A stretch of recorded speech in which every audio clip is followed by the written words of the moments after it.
ಆಹಾ! ನಾಟಿ style egg biryani ತಿಂತಿದ್ರೆ ಬಾಯಲ್ಲಿ ನೀರು ಬರೋದಂತೂ ಗ್ಯಾರಂಟಿ. ಸ್ನೇಹಿತರೆ, ನಮ್ಮ ಜೆಎಸ್ ಕಿಚನ್ ಅಪ್ಪಟ ಮನೆ ರುಚಿಯಲ್ಲಿ ನೀವು ನೋಡ್ತಿದ್ದೀರಾ. ಒಂದೊಳ್ಳೆ ರುಚಿಯಾದಂತಹ ನಾಟಿ ಸ್ಟೈಲಲ್ಲಿ ನಾವು ಎಗ್ ಬಿರಿಯಾನಿ ಮಾಡಿದ್ದೀವಿ. ಈಗಾಗಲೇ ನಮ್ಮ ಜೆಎಸ್ ಕಿಚನಲ್ಲಿ ನಾಟಿ ಸ್ಟೈಲ್ ಚಿಕನ್ ಬಿರಿಯಾನಿ ಮಾಡಿದ್ವಿ, ಅದು ದೊಣ್ಣೆ ಬಿರಿಯಾನಿ ಮಾಡಿದ್ವಿ.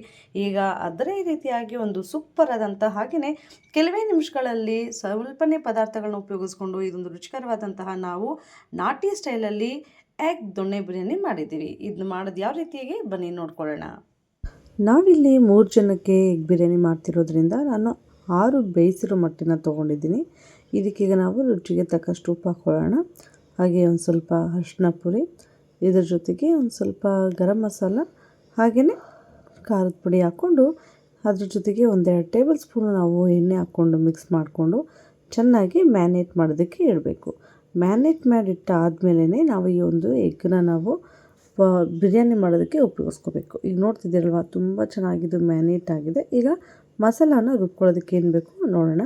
ಒಂದು ಜಾರಿಗೆ 1 ಮೀಡಿಯಮ್ ಸೈಜು ಈರುಳ್ಳಿ, ಹಾಗೆಯೇ ವೀಡಿಯೋದಲ್ಲಿ ತೋರಿಸಿದ್ದೀವಲ್ಲ ಚಕ್ಕೆ, ಲವಂಗ, ಮೆಣಸು ತೊಗೋಬೇಕು. ಒಂದು ಸ್ವಲ್ಪನೇ ಬೆಳ್ಳುಳ್ಳಿ ಹಾಗೂ ಶುಂಠಿ. ಈ ಯಾವುದೇ ಕಾರಣಕ್ಕೂ ಇದು ಟೊಮೊಟೊನ ಹಾಕ್ಕೊಂಡು ರುಬ್ಕೋಬೇಡಿ. ಈ ಇಷ್ಟೇ ಇಂಗ್ರೀಡಿಯೆಂಟ್ಸ್ ನೀವು ರುಬ್ಕೋಬೇಕು. ಅದೇ ಒಂದು ಜಾರಿಗೆ ಒಂದು ಸ್ವಲ್ಪ ಅಷ್ಟು ಪುದೀನ, ಹಾಗೆ ಕೊತ್ತಂಬರಿ ಸೊಪ್ಪು, ಖಾರಕ್ಕೆ ತಕ್ಕನಂಗೆ ನಾವಿಲ್ಲಿ ಹಸಿಮೆಣಸಿನ್ಕಾಯಿನ ಉಪಯೋಗಿಸ್ಕೋಬೇಕು. ಈಗ ಈ ಒಂದು ಮಿಶ್ರಣ ರೆಡಿಯಾಗಿದೆ. ಮಸಾಲೆ ಎಲ್ಲ ರೆಡಿ ಆದಮೇಲೆ ಒಂದು ಕುಕ್ಕರಲ್ಲಿ ನಾವು 2 ಟೇಬಲ್ ಸ್ಪೂನಷ್ಟು ಎಣ್ಣೆ ಹಾಕ್ಕೊಂಡು ಒಂದು ಸ್ವಲ್ಪನೇ ಈರುಳ್ಳಿ ಹಾಕ್ಕೊಳ್ಳೋಣ. ಇದಕ್ಕೆ ಪಲಾವ್ ಸಾಮಾನು ಹಾಕ್ಕೊಳ್ಳೋಣ.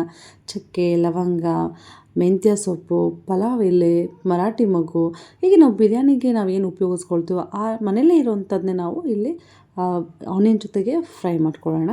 ಹಾಗೆಯೇ ನಾವು ಮ್ಯಾರಿನೇಟ್ ಮಾಡಿಟ್ಟಿರೋಂತಹ ಮೊಟ್ಟೆಯನ್ನು, ಬೇಯಿಸಿದ ಮೊಟ್ಟೆಯನ್ನು ಈ ಒಂದು ಪ್ರೊಸೀಜರಲ್ಲಿ ನಾವು ಹಾಕ್ಕೋಬೇಕು.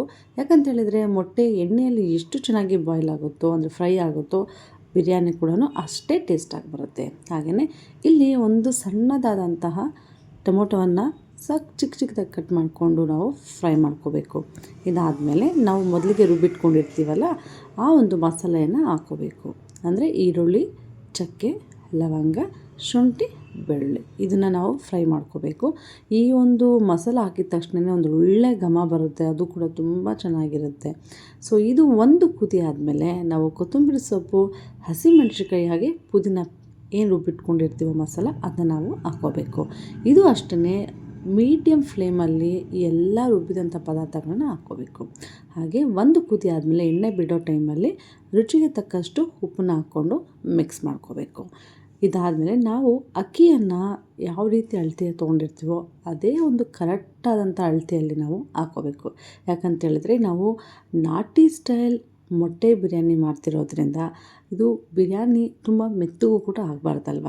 ಅದಕ್ಕೋಸ್ಕರ ಅಕ್ಕಿಯನ್ನು ನಾವು ಯಾವೊಂದು ಗ್ಲಾಸಲ್ಲಿ ಅಥವಾ ಒಂದು ಚೊಂಬಲ್ಲಿ ತೊಗೊಂಡಿರ್ತೀವೋ ಅದರ ಅಳತೆಯಲ್ಲೇ ನಾವು ತೊಗೋಬೇಕು. ಸೊ ಅಳತೆಗೆ ತಕ್ಕಂತೆ ನೀರು ಹಾಕಿದ್ಮೇಲೆ ಈ ರೀತಿಯಾಗಿ ಒಂದು ಕುದಿ ಆದಮೇಲೆ ನಾವು ತೊಳೆದಿರುವಂತಹ ಅಕ್ಕಿಯನ್ನು ಹಾಕ್ಕೋಬೇಕು.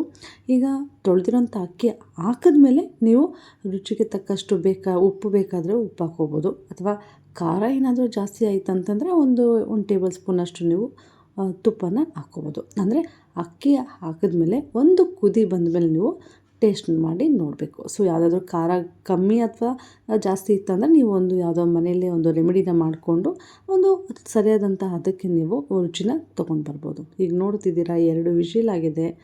ಆಹಾ, ನೋಡೋದಕ್ಕೆ ತುಂಬ ಅದ್ಭುತವಾಗಿದೆ. ಟೇಸ್ಟ್ ಕೂಡ ಅಷ್ಟೇ ಸಖತ್ತಾಗಿರುತ್ತೆ.